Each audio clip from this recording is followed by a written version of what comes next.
SHEDEUR, you're a better quarterback than most of these NIL deal individuals. We all know if SHEDEUR didn't get an NIL, he was going to be okay. He was brought up. I'm not going to say privileged. Deion doesn't look like that type of parent. But SHEDEUR was brought up with money. He's loyal to his father. He'll go anywhere where his father goes. So I have a right to do this video. SHEDEUR, if he didn't have his dad, I don't know if he'll be like the other quarterbacks. But there's a quarterback named Sluka, if you guys don't know. He plays for UNLV, undefeated UNLV. He got promised to get $100,000 for the year, which is not much, right? I mean, for us, it's a lot, but for college football, it's not a lot at all. UNLV, the running Rebels, that is, well, they were known for their basketball team. That's another story, too. After Anthony Bennett was the worst draft pick, #1 draft pick ever, but UNLV should have enough to do $100,000, right? But they don't pay their quarterback. Their quarterback leaves the team. Oh, the way he left was basically redshirting. See, the news is trying to hide it. They don't have him leaving the team. They're claiming that he redshirted, but that's the same thing as quitting on your team and leaving your team. Meaning that if in college football, if you have played 4 games and you choose not to play any other games, you're allowed to redshirt for that year. So he decides to redshirt because the coaches lied to him. UNLV made a statement and said, we never promised to give him $100,000 because that was between him and his coach.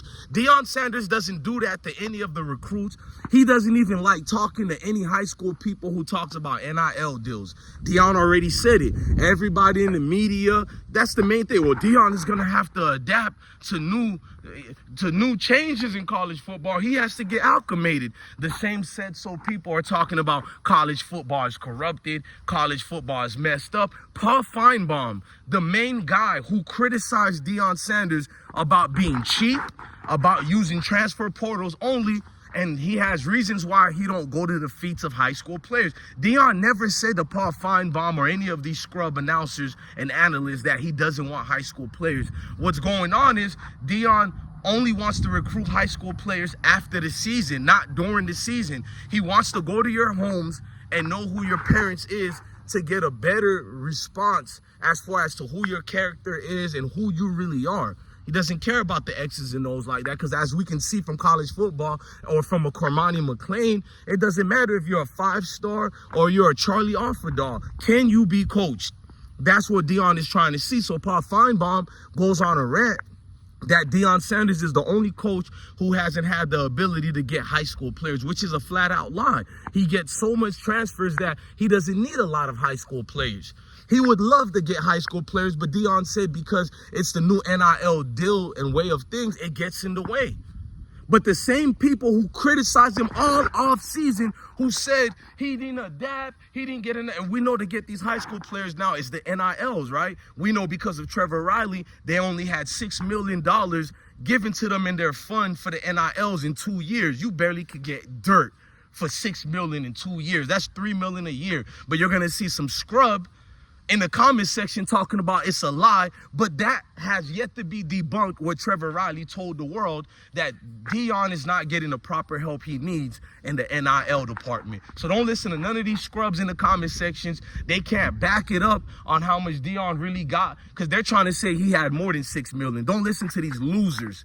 LOSER, losers. Don't listen to any of them. Those are people who are trying to always debunk things with never debunking things, just yapping away. But we use valid information who's coming from an actual employee named Trevor Riley, but former employee. Now, let's go. And why would Trevor Riley lie about the NIL deals when he was caught trying to get more money for Deion during the Saudi Arabia situation? You feel me? So why would he lie? And we know when it comes to money, ain't nothing lie about what Trevor Riley had to say. But let's fast forward. Sluka, I'm going to call him a thug because if he was SHEDEUR, he would be called a thug. He would be called a quitter. He would be called the worst names in the world because SHEDEUR is already being called that. Everything he does get over-criticized. He's never been given props by none of the people who hate people who look like me, by none of the people who hates his dad or anything he stands for. When he flashes a chain, he's a thug, I guess. a rich white guy can flash a boat, a yacht, a new BMW series vehicle, and it's called, wow, man, it looks so cool. He's rad, man.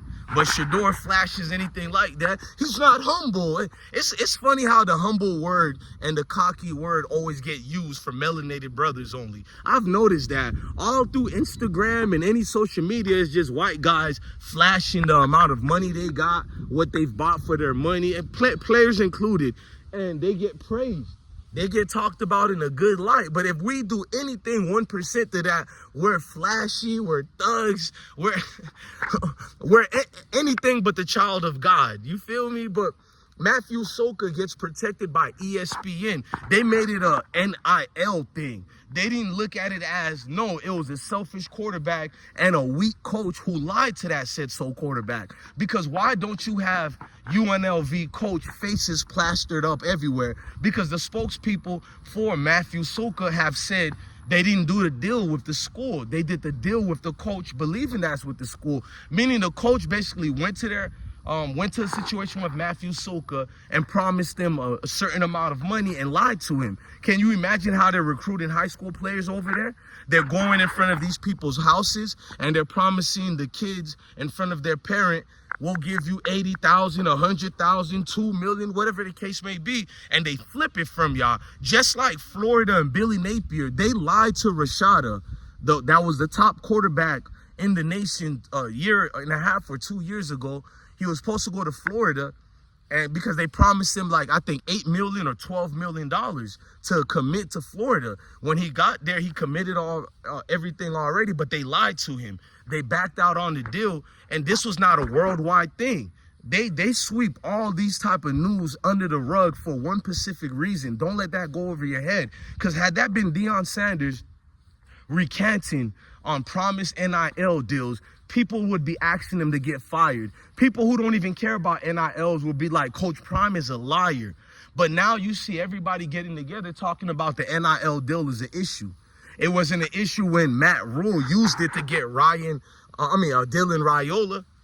It wasn't any of those issues when these top Mayo coaches used the same NIL deals to get their players. Paul Feinbaum in the media praised that decision. Paul Feinbaum was the same one who gave props to Matt Rule for getting a Dylan Raiola away from Georgia. And he's supposed to be the SEC guy. But now the same guy is talking about, man, this is why I never liked these NIL deals. You only don't like the NIL deals if it has nothing to do with guys like Deion Sanders.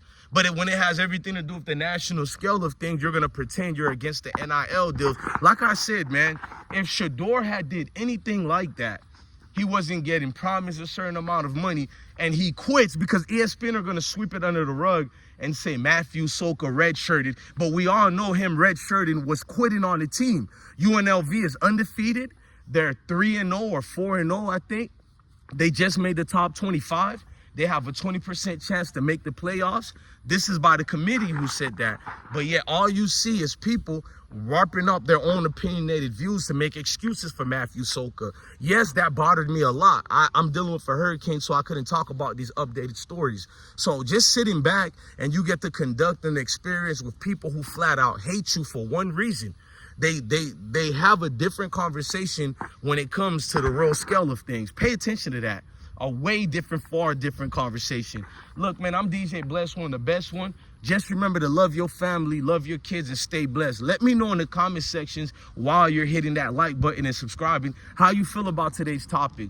Do you think the media plays favoritism when it comes to these type of stories and against SHEDEUR and Deion? Let me know how y'all feel about it, man. Over and out.